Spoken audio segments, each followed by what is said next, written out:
Nous quittons la vallée du Colorado pour rejoindre le célèbre site de Monument Valley.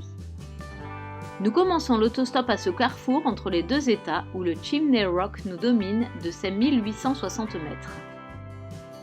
Dans le Colorado, la terre est encore grise, mais cela ne va pas durer. 220 km plus loin, nous voici dans le décor des westerns.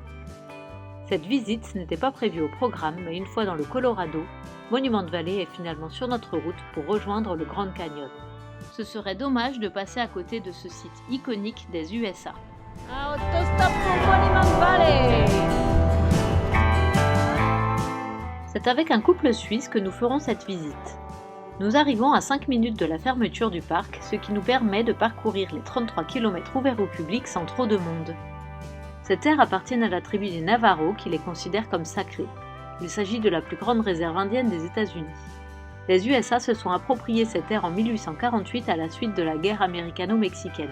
Puis la réserve a été créée pour la première fois en 1868, mais cela ne s'est pas réalisé sans souffrance. En 1863, 8000 Navajo furent envoyés à pied dans une autre réserve où ils souffrirent d'épidémies et de famine.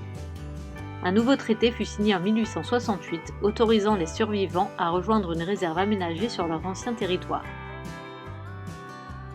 Ils sont aujourd'hui 400 000 Navajo, mais tous n'habitent pas dans la réserve. À la sortie de cette visite, il nous est difficile de trouver un endroit où camper, tant l'endroit est venteux et sans arbres. Mais en nous éloignant un peu, nous finissons par trouver notre bonheur. Le lendemain, nous reprenons la route et ce couple de la tribu Navajo nous déposera à l'entrée du Grand Canyon. Nous y entrons par la route 64, la Desert View Drive. Ces grands arbres nous étonnent après avoir traversé un désert si proche. Mais rapidement, nous apercevons la faille du canyon. Voilà, bienvenue au Grand Canyon.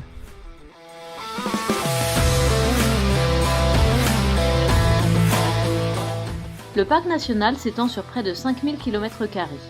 Le canyon, lui, est long de 450 km, d'une largeur allant jusqu'à 30 km et d'une profondeur maximale de 1600 mètres. Bien que ces données donnent le vertige, ce n'est pas le plus grand canyon du monde. Mais ses divers points de vue et son accessibilité en font un grand site touristique avec près de 6 millions de visiteurs par an. De ces différents points de vue, ce sont 1,7 milliard d'années d'histoire qui s'offrent à nos yeux. Le fleuve Colorado, quant à lui, creuse le canyon depuis 6 millions d'années.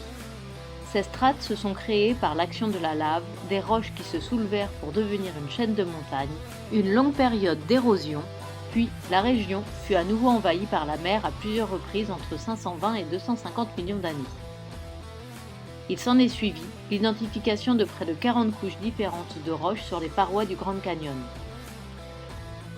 Malheureusement pour la faune et la flore, un feu sévit sur la rive nord depuis le 4 juillet. Notre vision sur le canyon est donc limitée, mais le spectacle est tout de même grandiose.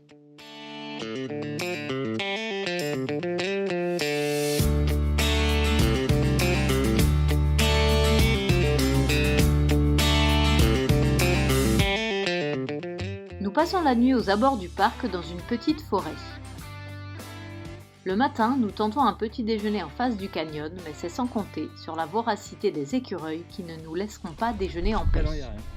Non, on n'a pas de chips, nous. Non, On n'a pas de chips, mec.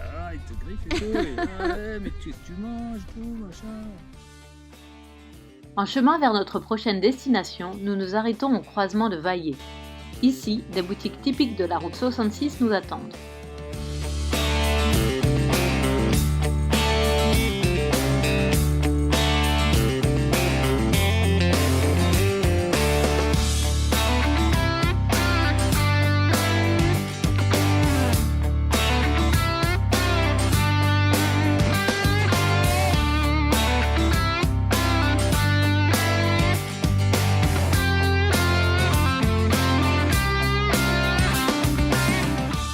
Ces deux jeunes femmes se rendant à Phoenix nous déposeront sur le chemin de notre prochaine destination, Sedona.